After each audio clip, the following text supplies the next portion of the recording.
Hello everybody, I am your host, Joseph Rutland, and today I'm joined by my absolutely lovely guest, Tali. Say hello, Tali. Hello. Unfortunately, Michael can't make it this week because I killed him. It's very unfortunate. He's buried in my back garden.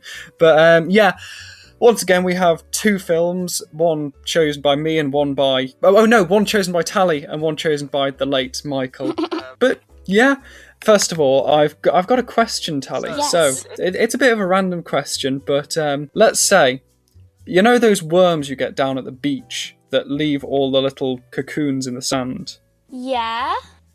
How would you go about, like, if you wanted to catch one of these, what would you do? I feel like this is a trick question. I don't know. Just give... I don't have any knowledge of worm removal. Set them on fire, I don't know. What you do is you sprinkle salt on the ground and then whack it with a hammer because that it kind of simulates the sea because they come up at the sea and feed. Oh my god, and then really? when it's tied out. Yeah, that's how it's done. Damn. And then people use it as bait. Anyway, without further ado, let's get right into the review. I have a thing here. Well, it's not a coin because I don't have any coins next to me, but I've got an Amazon thing. So let's just say the side with the A is Roma, the side with the writing on is Wild Tales. Awesome. Wild Tales, right. Do you want to talk first about it, or should I go ahead? You go ahead. Yeah, I really enjoyed this film. Like, I don't know, there was just something about it that I love the whole anthology thing. I think there are a lot of shows that try and do anthologies but just kind of miss the point and stuff, and this really hits on the head. They all have a theme that links them together. I think it's definitely better than the recent Series I of Black Mirror. It feels more like a cohesive whole than most other anthology series.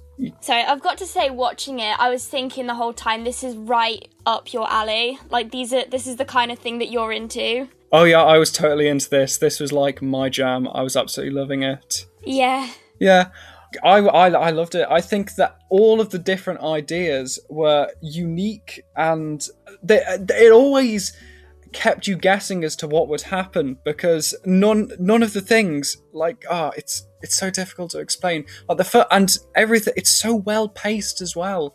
Yeah. None of the things outstay their welcome. They all have the kind of natural amount of time that you should spend on them. Like the bit at the plane at the beginning, that was really interesting, but I think it was suited to just being a quick 4 or 5 minute odd short. 100%. And it was interesting as well because I wanted to know what happened next in that story. It was great that it left you on like a cliffhanger, and it sort of really set the tone as well for what the movie was about. Yeah, it definitely shows that nothing's off the table. Like, this film will crash an aeroplane full of people into an elderly couple because someone's had a bad day.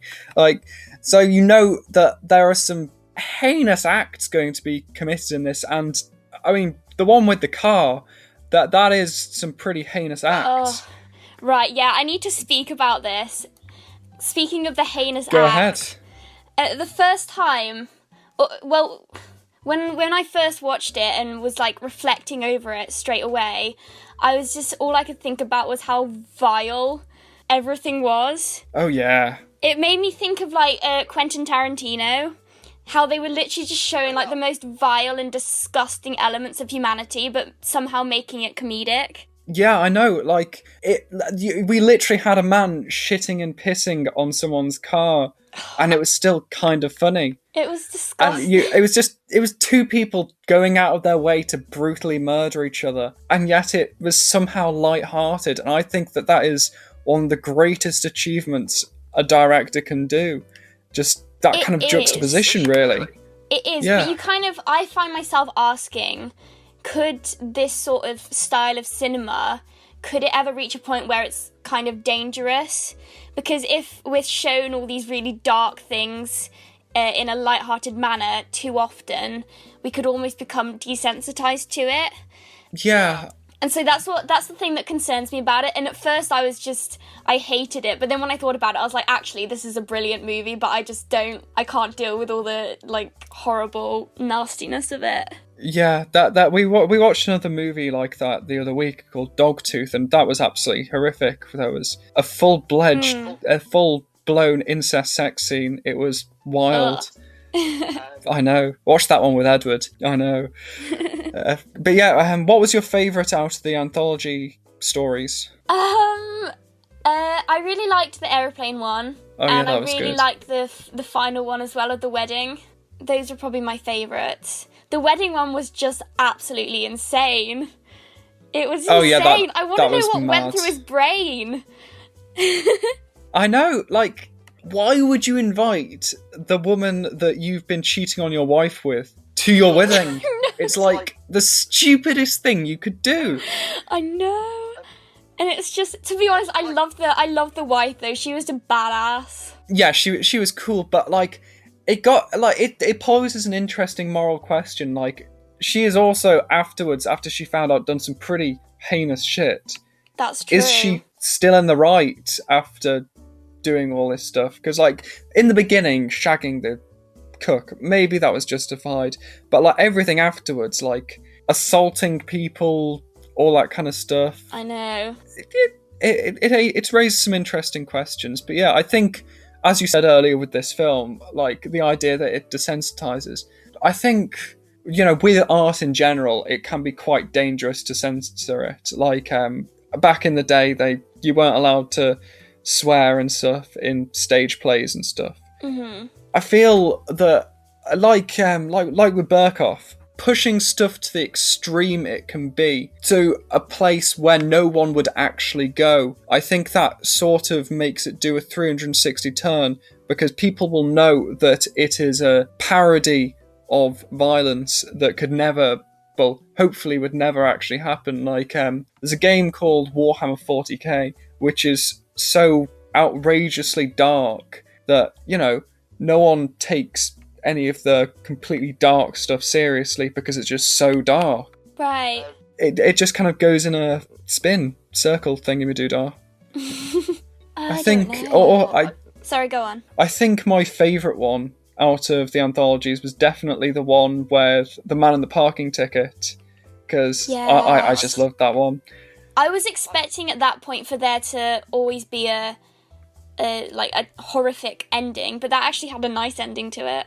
Yeah, he didn't get back together with his wife, but he got to see his wife and his daughter in prison, and they all of these all of these stories draw attention to the social issues in Argentina and the utter corruption of the government and just how shitty things are. And I think they did it in a very artful way. I thought they did it quite tastefully.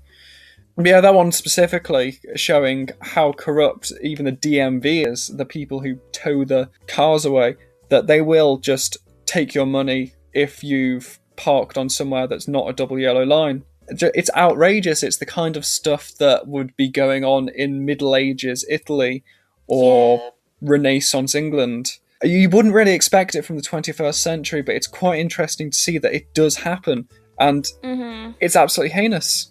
Yeah, that was a good one. That was a good one. They were all pretty interesting. And I think that, I suppose the extent that they showed, as you were saying, these were like sort of references or like metaphors, I suppose, for the issues going on in the Argentinian government and political system. Definitely. And maybe the fact that they were showing them in such an outrageous way was intended to put it in perspective for people. Because if you show it in like its most shocking form, then it's sort of people understand really the impact of them. I don't know if that makes any sense. Yeah. And if they'd have done it too seriously, they might have been running a risk of like being censored by the Argentinian government or something like that doesn't want its name to be tarnished overseas. That's true as well. Yeah. I think the one that I was the least invested in was the one with the car. Which one with the car? The one with again, I was going to say the one who got hit by a car, but that doesn't really narrow it down. I think I know which one you mean. You know, the one the gardener who takes the blame for the car. Yeah. Oh, really? I don't know. I found that one fascinating. What did you think of it? I just think, well, what it did for me, unlike Unlike, for example, the one with the two men in the car where he shat on the other guy's windshield. It actually, like, it was the first one that I really got invested in the storyline. Like, the other one sort of went pretty straight into the violence and the sort of horror of it, but that one actually, like, carried out a storyline, and it had a real, like, drastic plot twist at the end where they attacked the gardener. But that one, I just felt like it had more of a narrative and more of a purpose to it. Yeah, I think, yeah, it is definitely the one that goes straight for a plot more than the other ones, that is.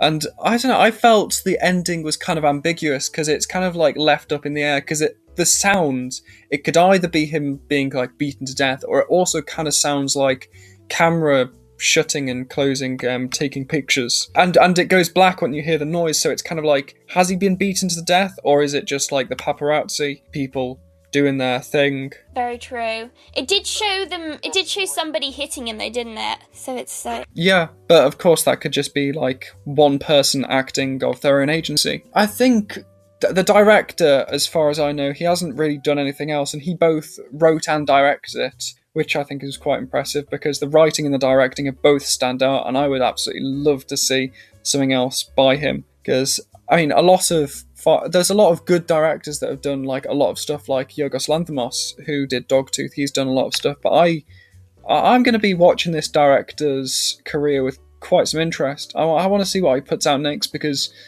I don't know if he'll be able to top this, but it's probably still going to be pretty damn good. Oh yeah, I agree. I thought the directing and writing was especially phenomenal. And the acting. Oh yeah, the acting was all spot on. Yeah, absolutely. Especially the bride at the end. I thought she was just phenomenal.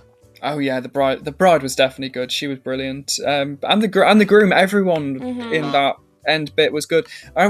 I think one of the best things he was able to do was, even though you spend not that much time with each person, he's able to give all these people proper personalities. Like, within the first minute, 45 seconds of meeting most of these characters, you get what they're about. It's like the guy in the car, you get that he's like some rich arsehole who hates people from the country.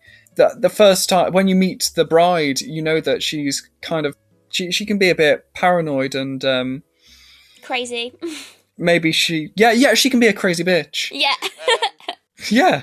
Yeah, just about. Yeah.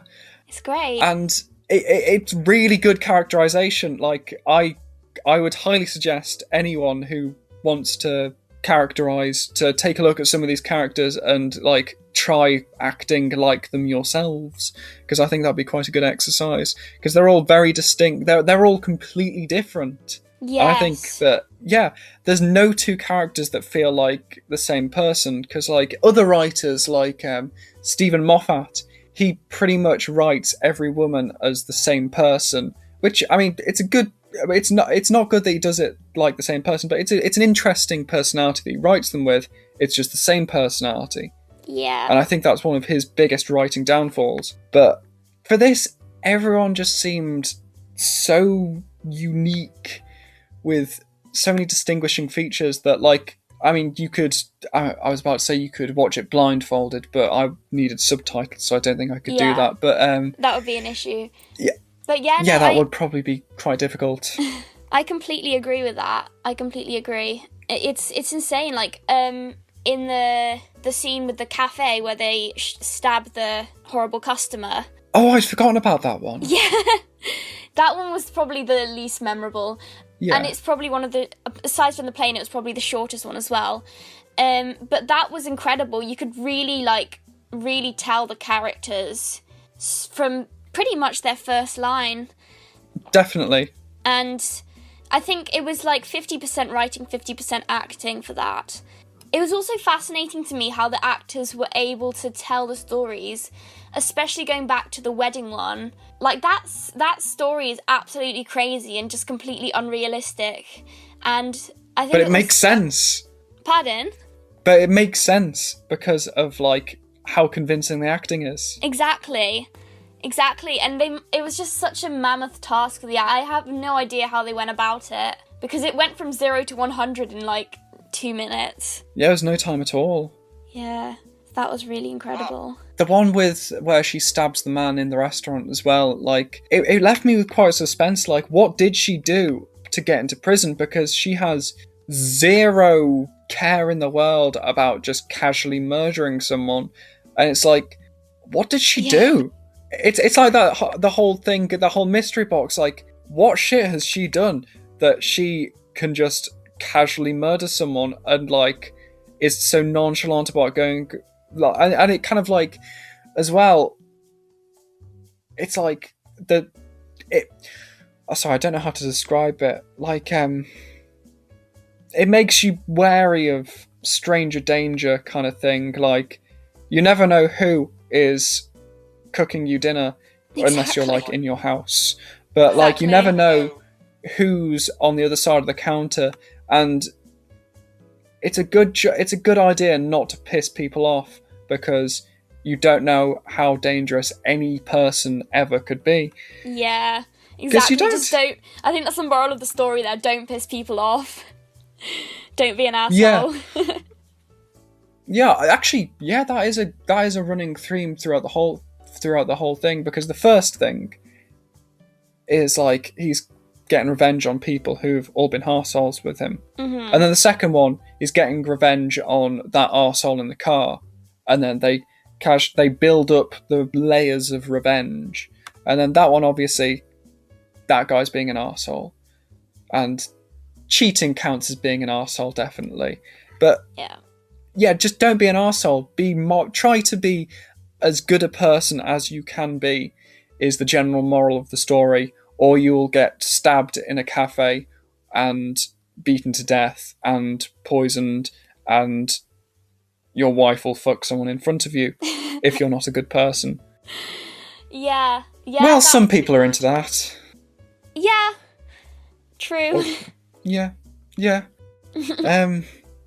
So, people, if anyone who is listening is into that, please don't use that as an excuse to go out and be a horrible person just because you want your wife to fuck someone else. You can just ask. I'm sure somebody would be down for that. Yeah, I think quite a lot of people would be down to bang other people's wives. Yeah. Just always remember to ask the other person in the relationship before you bang their wife. Yeah. That's probably a good idea. Please and thank yous and all that. Yeah. Be polite, be cordial, and try not to bang other people's wives. Or husbands, or anybody. Yes. Well, bang, you're allowed to bang people, just not... You get what I'm saying, people listening. Yes, we get the gist. Yeah. Don't bang without asking first. I think that's definitely...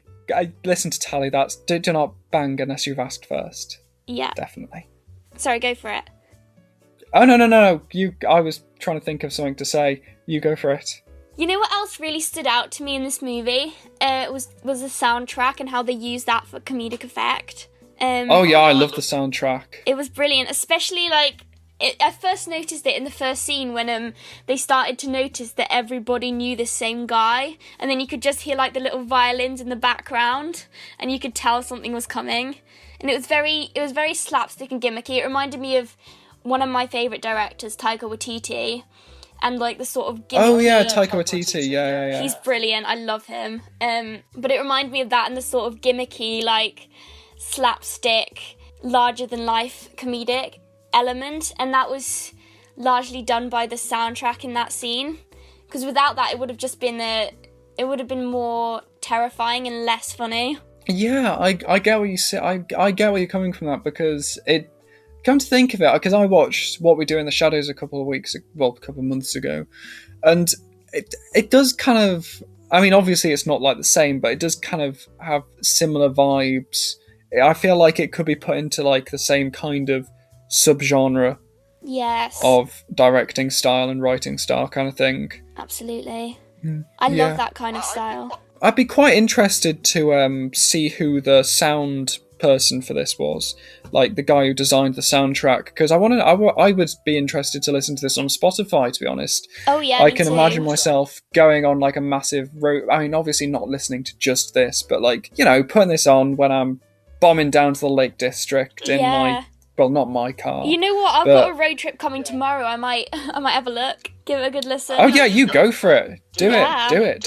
I'll do it. Accompany me. Because the other time I noticed that the soundtrack was really, like, perfect with the timing of the scene was, again, in the wedding scene where the bride and groom are coming in and they're playing, what are they playing? It's a famous song by Sia. Titanium. And it, like, runs perfectly with the rhythm of the scene.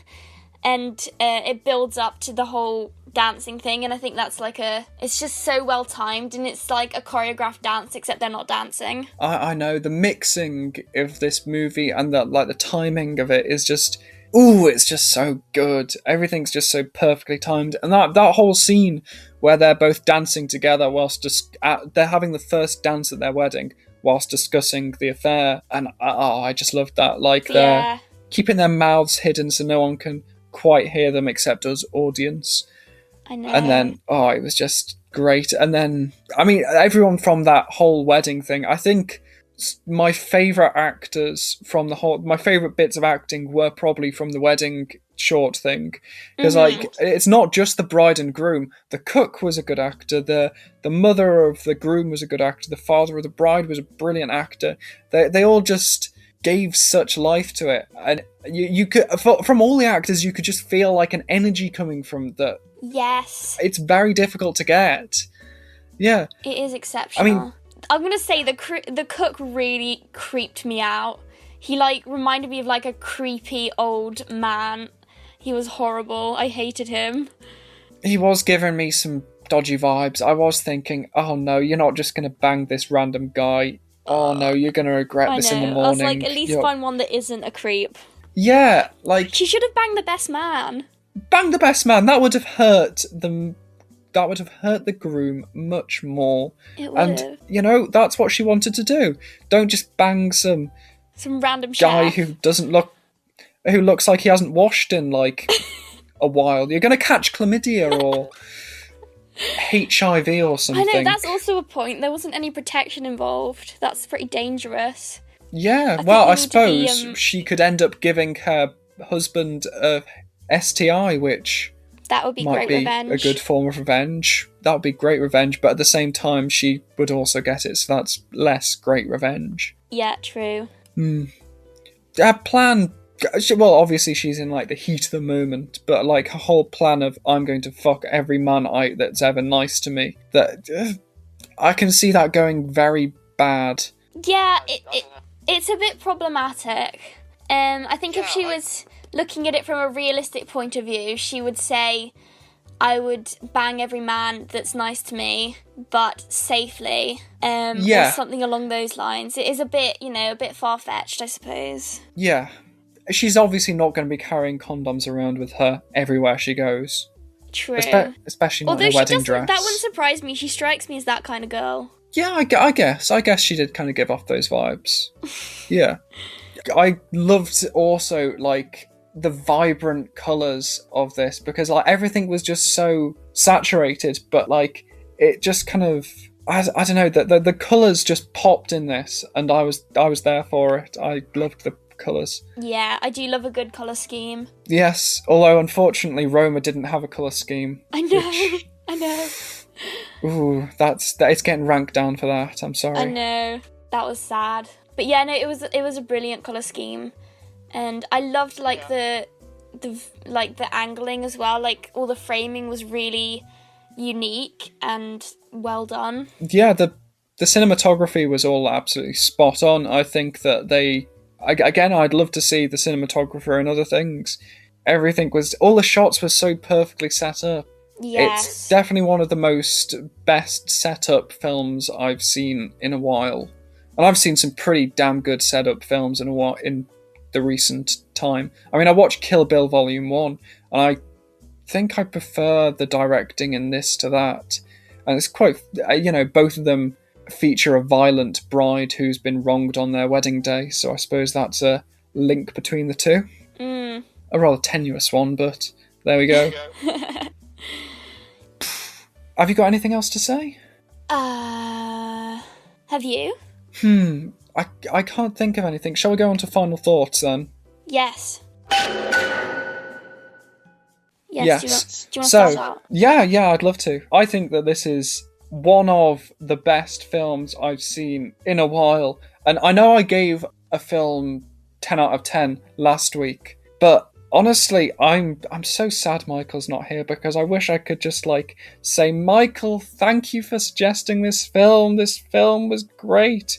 You're a great man, Michael. But alas, he's dead in my garden, so I can't. But as one of the best films I've seen in a while, I've got to give this a 10 because it's just so damn good. Yay! What about you? I wouldn't quite give it a 10, sorry. It was pretty good. Ooh. I think it's probably more a case of my personal taste.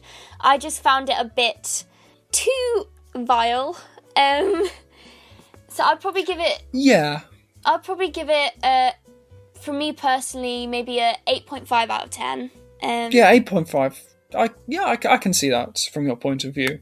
Yeah, because I think it was a genius film, but just in terms of my enjoyment, I didn't like it so much.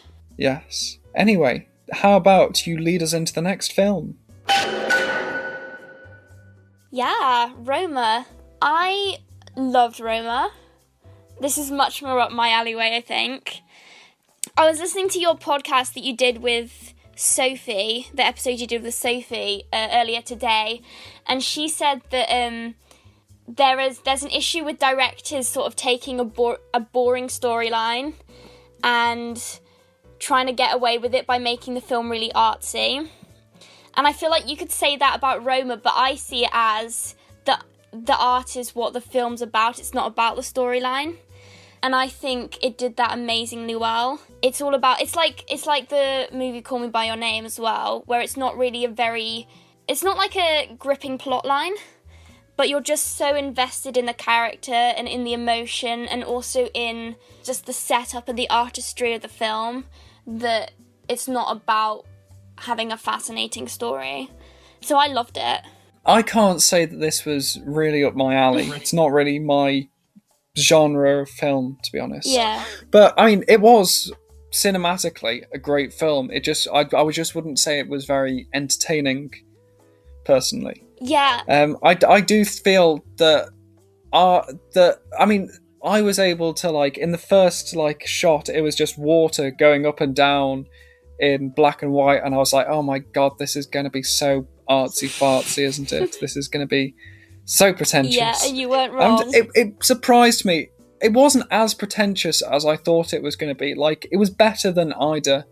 I mean, at least in this, it didn't have them constantly describing the colours of stuff, and then it's like, why can't we see the colours of stuff? Although, I feel with black and white, there are very few instances where you can do it and it'll actually be justifiable. Because the amount of stuff that you can do with colour and the amount of symbolism you can put in just through the colour of stuff and the amount of emotion you can do through colour, I feel like directors who shoot stuff in black and white are kind of copping out. But again, in such cases like Doctor Strangelove, it can totally work. But I think it's in cases like that, and I guess with Ida, if you're setting it in a certain time in which colour wasn't a thing, well, on TV, obviously colour's always been a thing.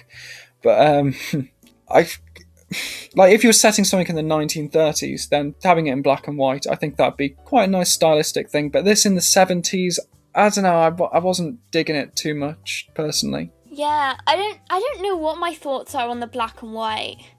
I don't know, the way that I thought about it was that it was almost showing that they don't need colour to show these people's lives. And it's more about what's going on with the person and showing their emotions and... yeah, I guess that's how I saw it, as in they don't need colours to portray the story. But I don't know if it was a decision that I really could get behind either.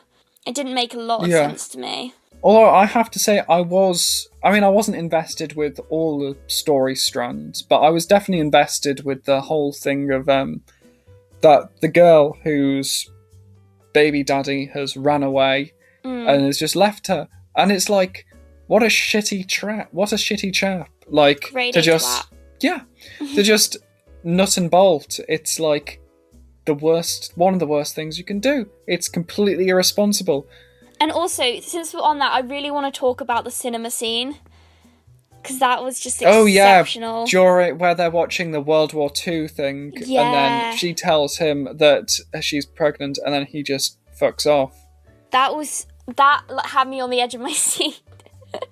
Because it was just such a fascinating scene, and I felt like the focus points was constantly being moved around, but without them actually doing anything, just from telling the story. Because at the start you're focused on the scene as a whole and the couple making out in the seats, but then also like the setting and the people in the other seats. And then when it goes on to the dialogue, you're just focused on that and you're interested in what they're having to say and how they respond to that. But then the guy walks out, and I was watching the war movie. I don't know about you, but that's where my the war movie was quite interesting. I mean, this film, it was all visually interesting. Like, even though there wasn't colour, even in the backgrounds, what the extras were doing, it all had a purpose. It all helped tell the story. Yes. Like, when she goes to the martial arts thing, like, all the people in the background and stuff doing the stuff, and it's just like, it's a good attention to detail that the director has actually gone and said, right, you guys will be doing all this highly choreographed stuff in the background where we can only just about see you. And he didn't need to put that much effort in, but he did. And it could have easily been done by CGI, and I think the fact that he didn't use CGI is pretty damn commendable, because I hate CGI for the most part. I think everything can be done practically by like a painting or something, just use practical. But this guy, he uses practical, and I'm pretty damn happy with that. Yeah, absolutely. And it was just, there was a lot of anticipation. Did you know when the guy walked out, did you know that he wasn't coming back? I guessed, because from what I'd seen of him, he didn't seem like the kind of guy who'd stick around. He seemed like someone who's only in it for a quick shag, not in it for the whole investment kind of thing. Mm-hmm.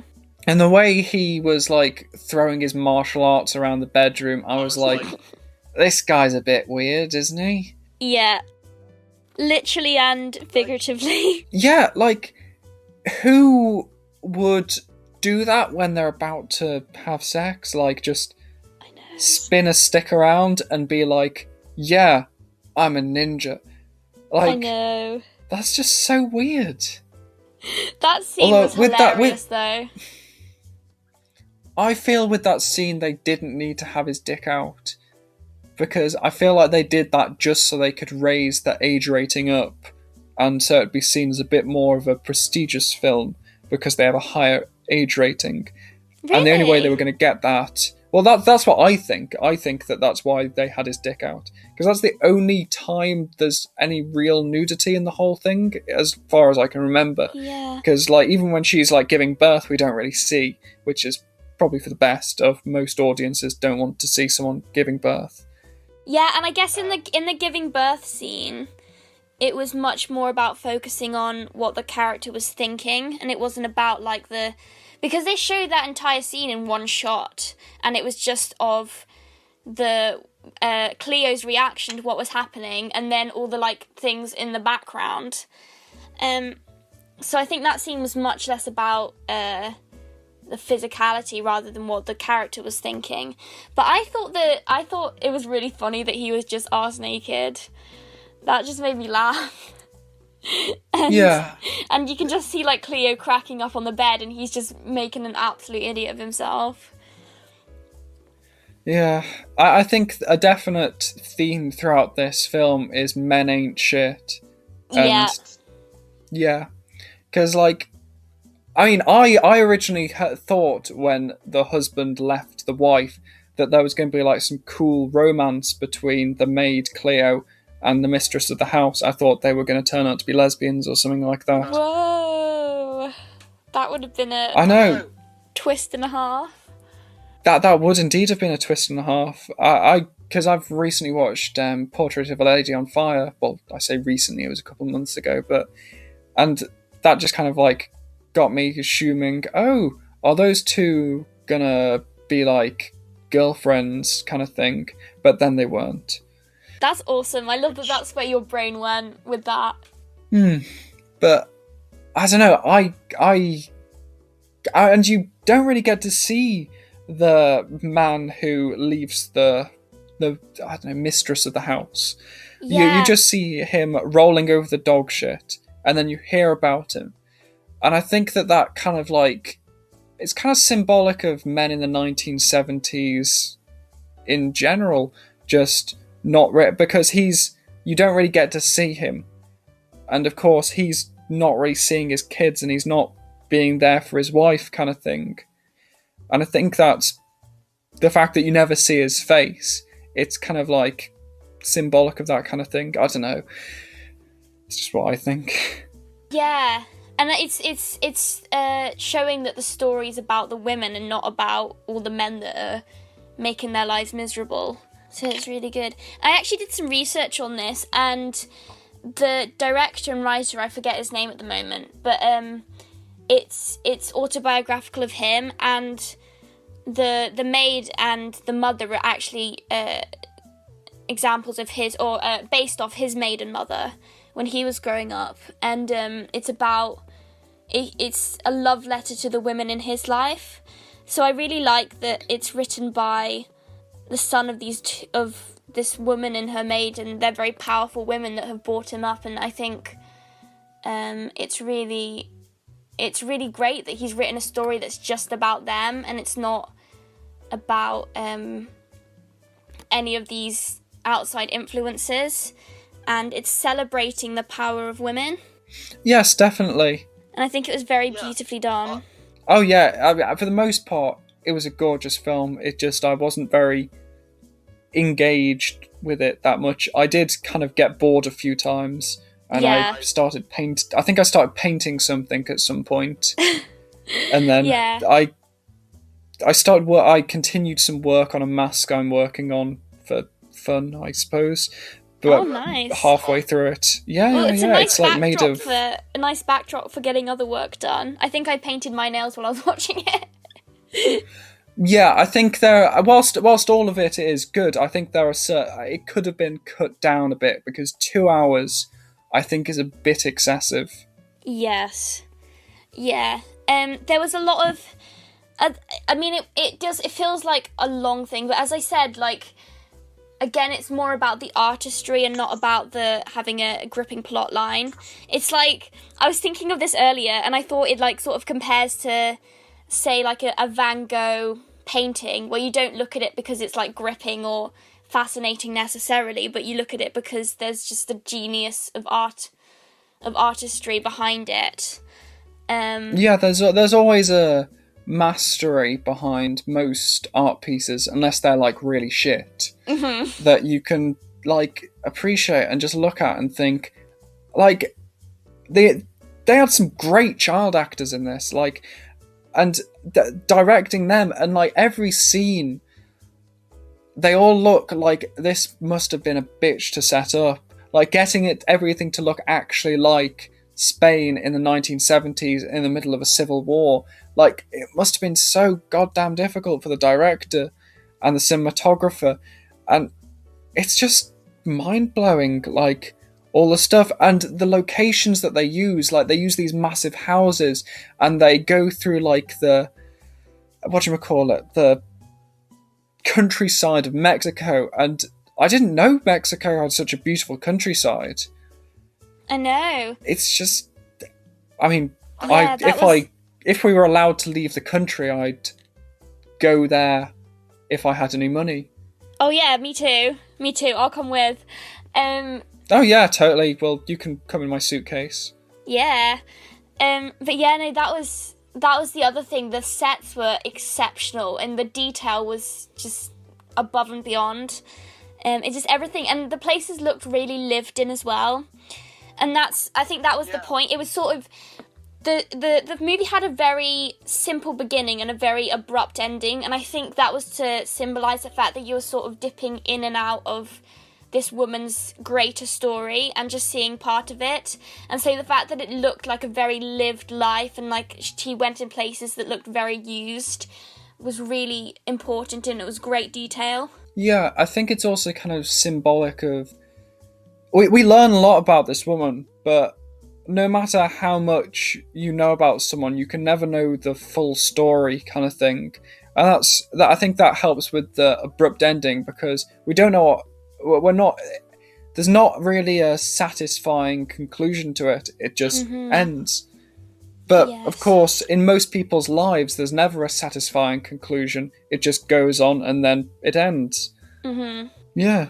Yeah, that's very true. Oh, it was very good. Like, and the anticipation in that scene with the car in the driveway. I'm like, oh, he's not gonna run over the dog shit. I don't want to see him run over the dog shit. Yes. Like, and from the looks of it, I was concerned. Like, did they actually use actual dog shit? It looked pretty fake. I don't to me. like that. It looked pretty fake to me. I couldn't tell it was in black and white. But yeah. oh, also I didn't like the dog headroom. I did not like that one bit. That was I didn't like that. The which one? Like the one with all of the stuffed dog heads all over the walls. Oh God, why can't I remember that? When was that? It's when she goes to the uncle's house, and then there's like a room filled with dog heads that have been stuffed and put on the wall. I know. And I was just horrible. like, ooh, that's nasty. Who wants their dead dog on your wall? Yeah, no one wants one dead dog. Never mind like 70. And like these dogs, she said, like they go back further than 1911, so they've been there for more than 80 years. Disgusting. It's just like disgusting. Exactly. Yeah. I'm glad I'm not the only one that was bothered by the dog shit, though. I hated that.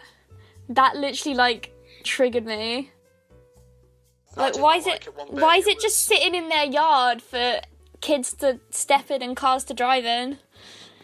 I know. I think especially since they were in a pandemic, everything's a lot more clean now. I think we're definitely more sensitized to be more disgusted by stuff that's just lying around. I know. It's like, ugh. I mean, I just generally have the reaction when watching any films at the moment. When people get too close to each other, I'm like, they're not 2 meters apart. Yes. Kind of thing. Yeah. No. Which I suppose is helpful. It is. Yeah. But it's also sad. Everyone was too close to each other. Yeah, 100%. I actually thought that Cleo was going to drown when she went into the ocean, because she previously said that she couldn't swim. So I thought, oh, is she going to like die in a big heroic thing, saving the children? And then she doesn't. That was another exceptional scene in terms of, along with the cinema scene, the anticipation in that scene. You have no idea what's going to happen, and you're just sitting on the edge of your seat. That was brilliant.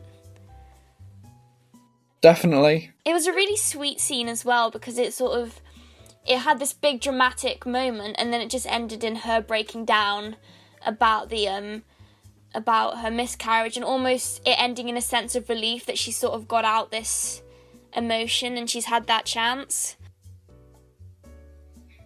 Yeah. Did she have a miscarriage? Yeah. So I don't know how I missed that. It's fine.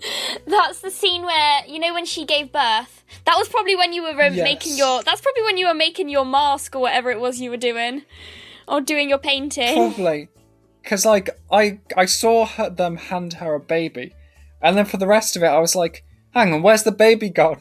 I didn't know it was dead. You just saw them hand her a baby. You're like, ooh, pretty colours, and then you're like, wait, where's the baby?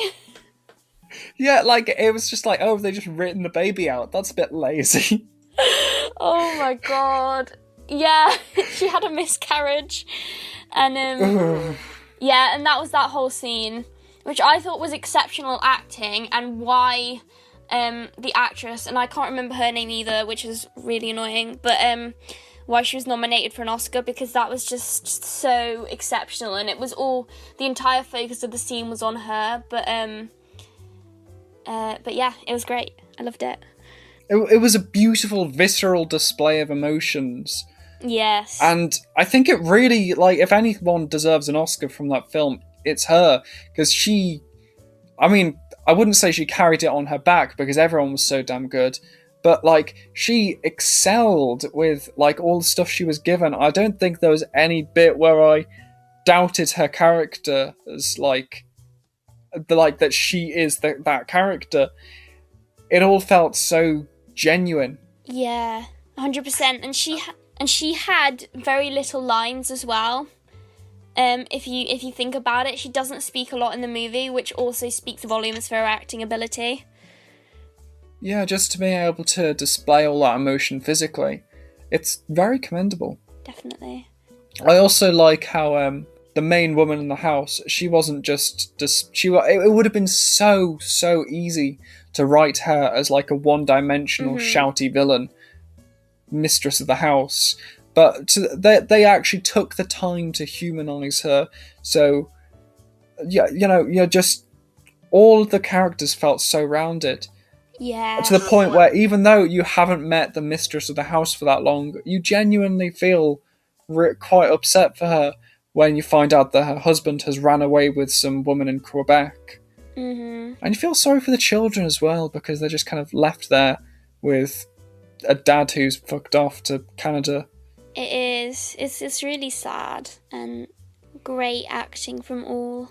I loved. Yeah. I mean, the whole beach scene though, like, I was like, why are these kids wanting to go to the beach when it's absolutely pissing it down outside? Mm-hmm. That's not going to be pleasant. That's going to be like really, really uncomfortable and really cold. I wouldn't like that. Very unwise decision. Yeah, I don't know what they're thinking. It was the 1970s. It was a simpler time when people didn't went understand the swimming logistics in of the weather. cold. They didn't know what warm was. It's okay. They didn't know what cold was. They just assumed that it was some strange things on their body. It's okay. Oh god, at one point I was actually sitting there like, how are they powering those lights? I'm sure they didn't have electricity back, and I was like, oh wait, they totally had electricity in the 1970s. Because I think quite often you don't think that the past had the things that it did. Mm-hmm. You're like, oh, everything was black and white back in the day, and it's like, no, it wasn't. Well, obviously in this film it was. But, yeah, everything was black and white and silent. Yeah, nobody spoke. Everyone was just...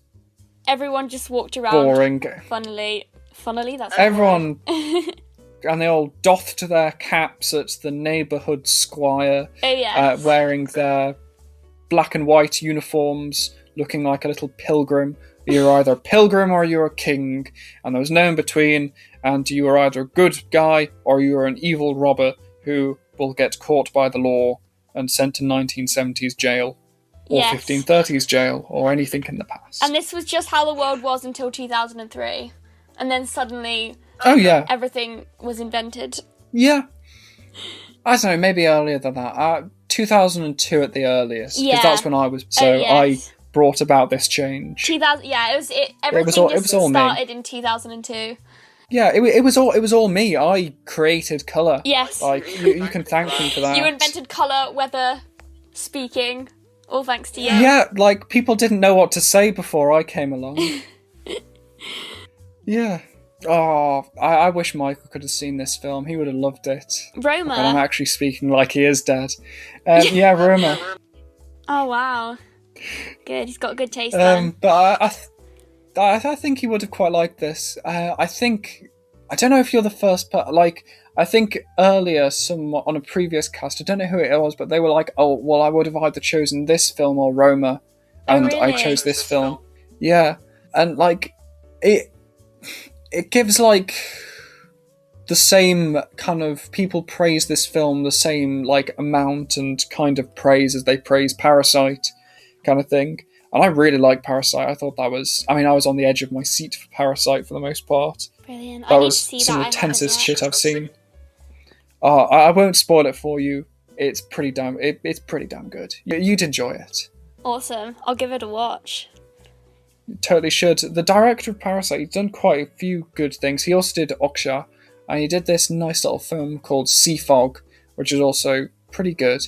Not as good as Parasite, but still pretty nice. Awesome. I'll watch it. Yeah, totally. Totes my coats. Everything about this film just fitted together so well. Yeah. So I don't know why I didn't gel with it. Like, I just couldn't get into it. I can understand. And it's so weird. No, I can totally understand. Because it's not a gripping movie at all. It's just like a slow-paced appreciation of art. So I totally get behind it. It's like a less shit soap opera where characters don't come back to life and then die again every 5 weeks. Yeah, good way of describing it. Except a far less shit version of a soap opera. Oh yeah, soap not operas even remotely shit version. Pretty damn. Soap operas are pretty damn shit. Mm-hmm. I don't think I've ever actually seen one that's like Coronation Street and all that stuff. I obviously don't keep up with them. No. I just see them in magazines and it's like, ooh, Daz has come back to life. And it's like, aren't you supposed to be about like some town in Norway or something? I don't know. Strange writing. I mean, if any, the thing is, we're actors. We're probably going to end. I mean, if we're successful actors, which I hope we both are, we're probably going to end up on some shitty soap at some point. Oh, most likely. So let's pretend to like. Let's pretend to like them for the job. Oh yes, I love a good soap. I watch Emmerdale. It is my favourite show. I watch it whilst paying my TV licence. Top, hoy. Please hire me, BBC. I want to work for you. I'll take any job. I'll even serve you biscuits. Please, yes. just hire me. I love a good soap opera. I think they are brilliant and well written. So your BBC, your soap operas are on par with something really good. Roma. With Roma, yeah, they are an equal in virtue. The Oscars are simply overlooking you. Yeah. EastEnders, that's going straight to the next Cannes Film Festival, if it was a film. 100%. And I think we've really got to think, is Cannes Film Festival biased for not letting EastEnders onto it? Oh, 100%. It's just overlooking it. It's missing the true work of genius behind it. Yeah, there is an untapped market in soap operas for analysing the cinematic brilliance of it all. Like that one scene where that woman hits that other woman, and then the fight gets broken up by that man in the tracksuit who is Geordie or something. It's just, what does it mean? I know. I was on the edge of my seat the whole time. I know. My favourite characters are John and Johnette. I love those two. They're an absolute iconic duo. Oh yeah. It's so shame that they were. It was such a weird twist when we found out they were brother and sister as well. It was just like, oh god, ugh, that's nasty writers. Why would you do that with your brother? I know, and like, it's impressive that they actually managed to film all of that stuff without like everyone getting really upset about it. I know. And the poses they were able to get into, it's like, Jesus Christ, were you two acrobats in a previous life? I've completely lost whether we're talking about something real or not anymore. We're just so far out of reality. No. I hope this isn't a real soap opera. Oh yes. That would be rather bad, to put it lightly. Yes, although it wouldn't surprise me if it did exist somewhere out there. Yeah, you never know. Most soap opera stuff you see are in those magazines where it's like, shock horror, my husband ran off with our cleaner. Or, yeah, you know, the ones with the obviously made up titles like, the man from IKEA ate my son and then shat on my face. I know, there was one, it was like, man dressed as Spider-Man has 6 mistresses in his spider web. And it was like, what? The thing about those titles is they don't really make you want to watch it because you already know the entire plot from the title. Yeah, but like sometimes whenever I'm in a magazine aisle, I will just kind of look at the titles and just kind of like, what the fuck are these writers doing? What have Like they been just smoking? kind of morbid curiosity of like, what the fuck is this? Yeah. Oh, it's brilliant though. Yeah. You gotta love it. Yeah. Gotta love the creativity of Gotta some love people. it. Yeah. Obviously, it's much better than Roma, and nothing could top Easterdale or whatever. Obviously not. Anyway, I think we've strayed quite far from the topic, so shall we go on to final thoughts? Sure. Okay, yes. As it's your film, do you want to go first? Sure. So, I love this movie. I do agree that in terms of actual storyline, there wasn't a lot there. However, I don't think it needed to have a deep or exciting, gripping plot. I think overall I'm going to give it a 9 out of 10. So 0.5 more than the other film. And yeah, what about you? Oh, you're going to be so disappointed in me. You're going to be so disappointed. Whilst I would give it a 5 for... Let's do it. Let's do it in two halves, okay? So a 5... So 5 out of 5 for one thing and 5 out of 5 for another thing. In terms of how this film was made, I'd give it a full 5 out of 5. But for how much I enjoyed it, I'd give it a 1.5 out of 5. Oh, yeah, So that's fair. That's like... That's fair. 6.5 out of 5. 6.5 out of 10. Yeah, I think that's a fair thing. I think that's pretty, There've been other films... There have been other films that have been expertly made that I've absolutely hated, like Stalker, which was quite possibly the worst film I've ever seen, and I never want to see it again. But yeah, 6.5 out of 10. I think that's the same that I gave Ida as well. Nice. I don't know, something around that range. But yeah. Shall we do the outro thingamadoodah now? We have reviewed 2 films. Michael will be back sometime in September when I dig him out of the grave and force fill him with Viagra so he just stands up stiff out of his grave. Nobody watches us, so please subscribe so we have people watching us, all that liking, subscribing kind of shit that people ask. It's been lovely having you on, Tali, an absolute pleasure. It's been lovely being here. Oh, yep, great. Anytime. We'd love to have you on again at any point that you're available for another episode. Yes, would love to. Just give us a shout. And if anybody does want to be on an episode, you can contact me on my website, ft.Tali. I know, it's very fancy.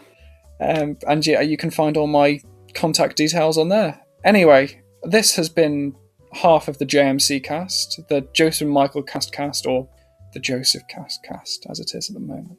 Goodbye from me. Goodbye from me. And we wish you all a very farewell. Bye.